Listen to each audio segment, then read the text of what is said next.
ನಮುದೆ. ಪ್ರತಿ ವರ್ಷ ಬೀದರ್ ಜಿಲ್ಲೆಯಿಂದ 50 ಜನ ಸಮತಾ ಸೈನಿಕ ದಳದ ಸೈನಿಕರು ಹಾಗೂ ಕೆಲವೊಂದು ಜನ ಉಪಾಸಕರು ಸೇರಿ ಪ್ರತಿ ವರ್ಷ ಭೀಮಾ ಕೋರೆಗಾಂವ್ ಒಂದು ವಿಜಯೋತ್ಸವಕ್ಕೆ ನಾವು ಹೋಗ್ತಾ ಇರ್ತೀವಿ. ಅದು ನಮ್ಮ ಒಂದು ಬೌದ್ಧರಿಗೆ ಏನದ ಅಂದ್ರೆ ಅದು ಶೌರ್ಯ ಭೂಮಿ. ಅದಕ್ಕೇನಂತಾರೆ ಶೌರ್ಯ ಭೂಮಿ ಅಂತಂತ. ಎರಡನೇ ಬಾಜಿರಾವ್ ಪೇಶನ ಕಾಲದಲ್ಲಿ 500 ಜನ ಮಹಾರ್ ಸೈನಿಕರು ಹಾಗೂ 28,000 ಜನ ಪೇಶ್ವರಾಜರ ಸೈನಿಕರು, 500 ಜನ ಸೈನಿಕರು 28,000 ಜನ ಸೈನಿಕರಿಗೆ ಯುದ್ಧದಲ್ಲಿ ಸೋಲಿಸಿ ವಿಜಯನ ಸಾಧಿಸಿದಂಥ ಒಂದು ಶೌರ್ಯದ ಭೂಮಿ ಅದಾಗಿದೆ. ಅದು ಸ್ವಾಭಿಮಾನದ ಸಂಕೇತವಾಗಿ ಹೋರಾಟ ಮಾಡಿದಂಥ ಒಂದು ಭೂಮಿ.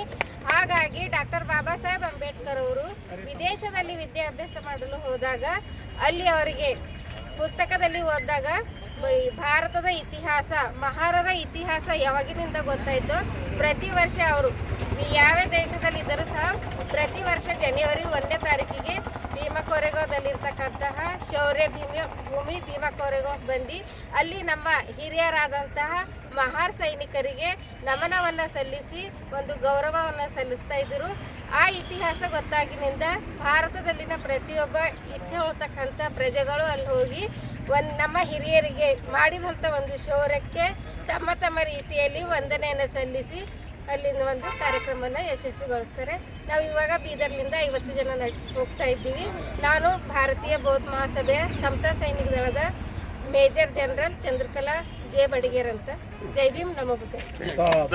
ಪರಮ ಪೂಜ್ಯ ಬೋಧಿಸತ್ವ ಡಾಕ್ಟರ್ ಬಾಬಾ ಸಾಹೇಬ್ ಅಂಬೇಡ್ಕರ್ ಅವರನ್ನು ಮನದಲ್ಲಿ ಸ್ಮರಿಸುತ್ತಾ the Buddhist society of India ರಾಷ್ಟ್ರೀಯ ಮಹಾಪೋಷಕರು ಮೀರಾತಾಯಿ ಅಂಬೇಡ್ಕರ್, ರಾಷ್ಟ್ರೀಯ ಕಾರ್ಯಾಧ್ಯಕ್ಷರಾಗಿರ್ತಕ್ಕಂಥ ಆದರಣೀಯ ಡಾಕ್ಟರ್ ಭೀಮರಾವ್ ಯಶವಂತರ ಅಂಬೇಡ್ಕರ್ ಇವರ ಧಮ್ಮ ಕಾರ್ಯಕ್ಕೆ ಕೂಡ ವಂದನೆಯನ್ನು ಸಲ್ಲಿಸುತ್ತಾ, ಪ್ರತಿ ವರ್ಷದಂತೆ ಈ ವರ್ಷವೂ ಕೂಡ ಭಾರತೀಯ ಬೌದ್ಧ ಮಹಾಸಭೆಯ ವತಿಯಿಂದ ಸಮತಾ ಸೈನಿಕ ದಳದ ಅಧಿಕಾರಿಗಳು ಹಾಗೂ ಸೈನಿಕರು ಮತ್ತು ಬೌದ್ಧ ಉಪಾಸಕರೊಂದಿಗೆ ಭೀಮಾ ಕೋರೆಗಾಂವ್ದಲ್ಲಿ ಹೋಗಿ ರಾಷ್ಟ್ರಾದ್ಯಂತ ಬರ್ತಕ್ಕಂಥ ಎಲ್ಲ ಸಮತಾ ಸೈನಿಕ ದಳದ ಸೈನಿಕರು, ಅಧಿಕಾರಿಗಳು, ಪ್ರತಿಯೊಬ್ಬ ಡಾಕ್ಟರ್ ಬಾಬಾ ಸಾಹೇಬ್ ಅಂಬೇಡ್ಕರ್ ಅವರ ಅನುಯಾಯಿಗಳು ಸೇರಿಕೊಂಡು ಅಲ್ಲಿ ಶೌರ್ಯ ಭೂಮಿಗೆ ದರ್ಶನವನ್ನು ಮಾಡಿ ಎಲ್ಲ ನಮ್ಮ ಬೀದರ್ ಜಿಲ್ಲೆಯ ಸೈನಿಕರು, ಅಧಿಕಾರಿಗಳು ಪ್ರತಿಯೊಬ್ಬರು ಆ ಒಂದು ಕಾರ್ಯಕ್ರಮದಲ್ಲಿ ಪಾಲ್ಗೊಂಡು ನಮ್ಮ ಬೀದರ್ ಜಿಲ್ಲೆಯ ಒಂದು ಪ್ರತಿನಿಧಿತ್ವ ಸುಮಾರು ವರ್ಷಗಳಿಂದ ಮಾಡ್ತಕ್ಕಂಥದ್ದು ಬಹಳ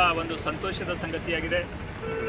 ಯಾವಾಗ ಡಾಕ್ಟರ್ ಬಾಬಾ ಸಾಹೇಬ್ ಅಂಬೇಡ್ಕರ್ ಅವರು 1927ರಲ್ಲಿ ಈ ಒಂದು ಇತಿಹಾಸವನ್ನು ಅರಿತುಕೊಂಡು ಅಂದಿನಿಂದ ನಿರಂತರವಾಗಿ ಪ್ರಥಮ ಜನವರಿ ಹೊಸ ವರ್ಷದಂದು ಆ ನಮ್ಮ ಶೌರ್ಯ ಭೂಮಿಗೆ ಭೇಟಿಯನ್ನು ಕೊಟ್ಟು 500 ಜನರು ಮಹಾರ್, 28 ಜನ ಪೇಶ್ವಾ ಸೈನಿಕರ ಒಂದು ಸದೆಬೆಡೆದು ನಮ್ಮ ಮಹಾರ್ ಸಮುದಾಯದ ಶೌರ್ಯ ಯಾವ ರೀತಿಯಾಗಿದೆ, ದೇಶಕ್ಕೆ ಕೊಟ್ಟಿರ್ತಕ್ಕಂಥ ಇತಿಹಾಸ ಚರಿತ್ರೆಯಲ್ಲಿ ಆ ಚರಿತ್ರೆಯನ್ನು ಕಂಡುಕೊಂಡು ಪ್ರತಿ ವರ್ಷ ಆ ಭೂಮಿಗೆ ದರ್ಶನವನ್ನು ಮಾಡಿ ನಮ್ಮ ಸಮಾಜದ ಜನಗಳು ಶೌರ್ಯವಂತರಾಗಿ ಸ್ವಾಭಿಮಾನದ ಬದುಕನ್ನು ಕಟ್ಟಿಕೊಳ್ಳಬೇಕು ಅಂತಕ್ಕಂಥ ಆಶೆ ಆಕಾಂಕ್ಷೆಗಳನ್ನು ಇಟ್ಕೊಂಡು ಡಾಕ್ಟರ್ ಬಾಬಾ ಸಾಹೇಬ್ ಅಂಬೇಡ್ಕರ್ ಅವರು ಆ ಭೂಮಿಯನ್ನು ಪ್ರತಿ ವರ್ಷ ಹೋಗ್ತಕ್ಕಂಥದ್ದಾಗಿದೆ.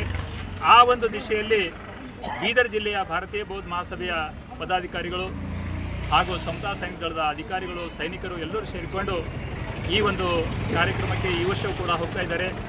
ಈ ಒಂದು ತಂಡಕ್ಕೆ ನಮ್ಮ ಭಾರತೀಯ ಬೌದ್ಧ ಮಹಾಸಭೆ, ಬೀದರ್ ಜಿಲ್ಲೆಯ ಸಮಸ್ತ ಬೌದ್ಧ ಉಪಾಸಕರು ಅವರನ್ನು ಶುಭವನ್ನು ಕೋರಿ ಈ ಒಂದು ಪ್ರವಾಸ ಯಶಸ್ವಿಯಾಗಲಿ ಅಂತ ಹೇಳಿ ನಾನು ಭಗವಾನ್ ಬುದ್ಧರಲ್ಲಿ ಬಾಬಾ ಸಾಹೇಬರ ಒಂದು ಆಶೀರ್ವಾದ ಇರಲಿ ಅಂತಕ್ಕಂಥ ಮಾತನ್ನು ಹೇಳಿ ನನ್ನ ಮಾತಿಗೆ ವಿರಾಮವನ್ನು ಕೊಡ್ತೇನೆ. ಜೈ ಭೀಮ್, ಜೈ ಭಾರತ್, ಜೈ ಸಂವಿಧಾನ್. ಭಾರತೀಯ ಬೌದ್ಧ ಮಹಾಸಭೆ ಜಿಲ್ಲಾಧ್ಯಕ್ಷರು, ಬೀದರ್.